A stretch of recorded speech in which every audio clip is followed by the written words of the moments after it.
The pain shot through my wrist as I gripped the clinic's door handle. Behind me, my stepfather James cleared his throat, a sound I'd learned to fear over the past 3 years. "Remember what we discussed, Sophia?" My mother whispered, her eyes darting nervously between James and me. It was a bicycle accident. I was 22, living at home while finishing my master's degree. That was my first mistake. The second was confronting James about his gambling away my college fund. "The fracture happened last night." "You ungrateful little snitch," he had snarled, twisting my wrists until something snapped. "Your mother and I can spend our money however we want." Now, sitting in Riverdale Physical Therapy Center, I recited the story they drilled into me. I fell off my bike, hit the curb wrong. Dr. Diana Kane studied my intake form, her sharp green eyes missing nothing. At 40-something, she had an air of quiet authority that made both my parents shift uncomfortably. "Interesting," she said, reviewing my x-rays. "You must have fallen at a very specific angle to create this particular fracture pattern." James stepped forward, all charm and concern. "Our Sophia has always been clumsy. Remember last year's incident with the stairs, honey?" I remembered, just like I remembered the accident with the car door and the unfortunate fall in the shower. Each incident followed by the same words: "Family problems stay private." Dr. Kane's expression remained neutral, but something flickered in her eyes. "I'll need to examine Sophia alone. Standard procedure." "That's not necessary," my mother started, but Dr. Kane cut her off. "Actually, it is. Patient privacy regulations." Her tone left no room for argument. Once they were gone, Dr. Kane closed the door and turned to me. "Let me guess. This isn't the first accident?" I stared at my hands. I fell off my bike. She pulled up another x-ray on her tablet. "This is from 6 months ago. Your emergency room visit for a shoulder injury. See these distinctive marks here?" She pointed to faint lines on the bone. "They're consistent with a specific type of trauma. One I saw frequently in my previous job." My throat tightened. Previous job.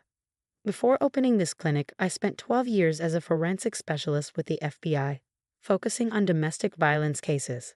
She set down the tablet. "Sophia, bicycle accidents don't leave these patterns, but forceful wrist manipulation does." Tears welled up in my eyes.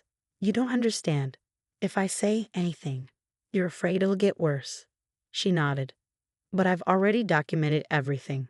And unlike the ER doctors who treated you before, I'm not letting this go." A knock at the door made me jump. James poked his head in. "Everything okay in here?" Sophia tends to exaggerate her pain. Dr. Kane's smile was glacial. "Actually, I need to schedule several intensive sessions. The injury is more complex than initially reported."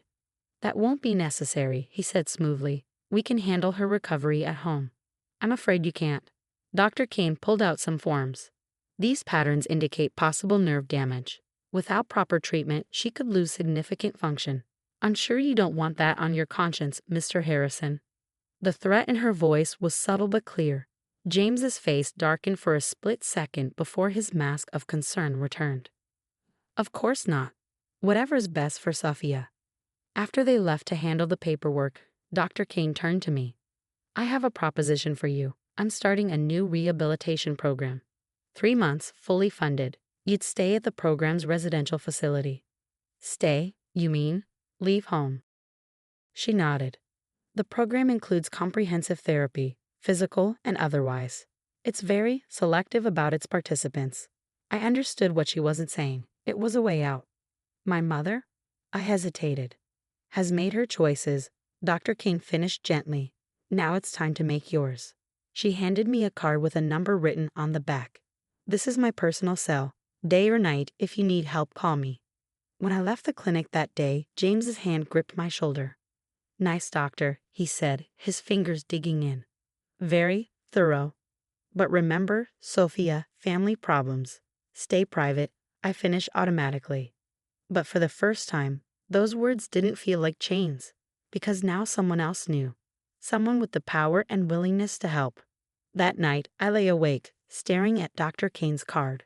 From downstairs came the sounds of another argument, my mother's pleading voice, James's angry responses, the familiar symphony of my nightmare. My wrist throbbed, each pulse a reminder of Dr. Kane's words. "I'm not letting this go." I thought about her specialized knowledge, her FBI background, the way she documented everything. She wasn't just a physical therapist. She was my chance at freedom. My phone buzzed with a text from an unknown number. First appointment tomorrow at 9. Come alone. Dr. K. I clutched the phone, my broken wrist cradled against my chest, and made a decision. James was right about one thing: family problems should stay private. But we weren't family, and tomorrow his carefully constructed privacy would begin to crumble. What I didn't know then was that my fractured wrist would expose far more than just James's abuse. Dr. Kane's discovery was just the beginning of a truth that would shatter everything we thought we knew about my stepfather's past. I arrived at my 9 a.m. appointment with a new bruise blooming on my shoulder, James's parting gift for coming alone. Dr. Kane took one look at me and locked the clinic door.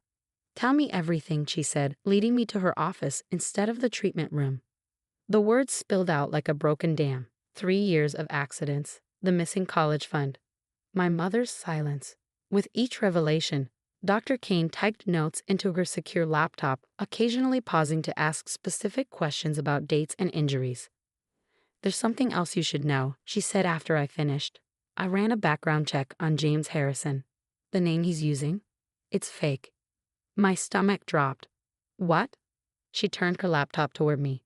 "James Harrison supposedly appeared in your town 5 years ago. But before that, he didn't exist.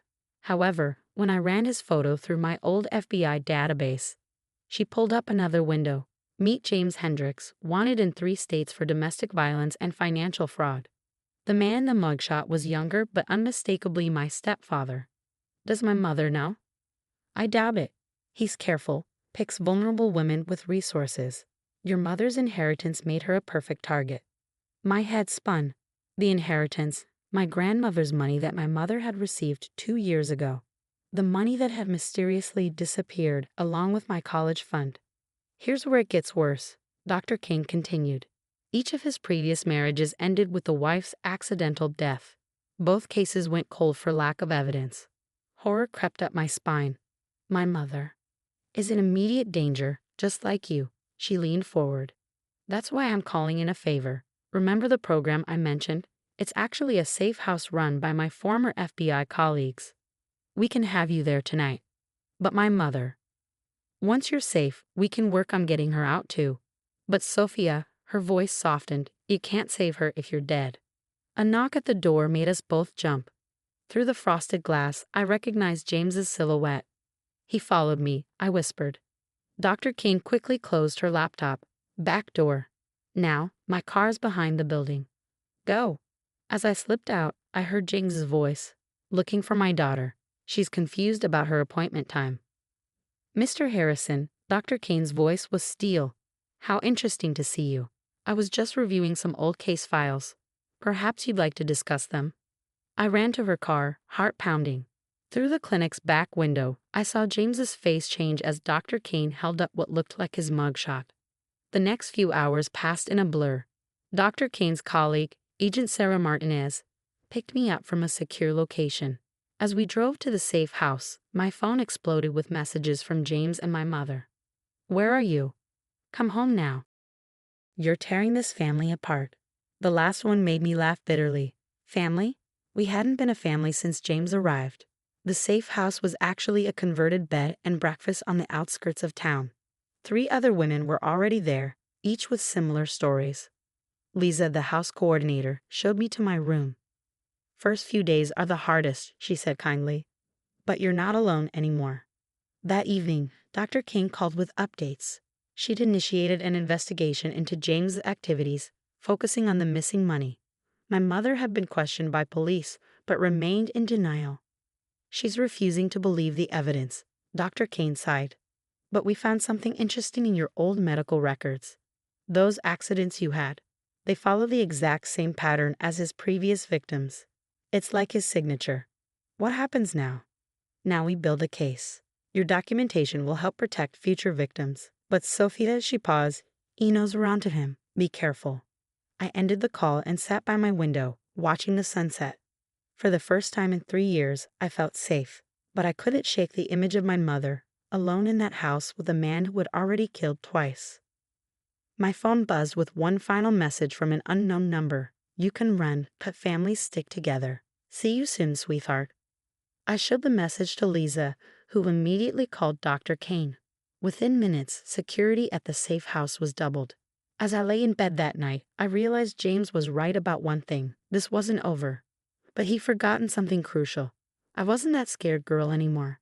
And now I had proof of everything he'd done. The fractured wrist that was supposed to silence me had instead given me a voice, and I intended to use it. What I didn't know then was that my mother had also received a message that night, one that would finally force her to choose between her daughter and the murderer sleeping beside her.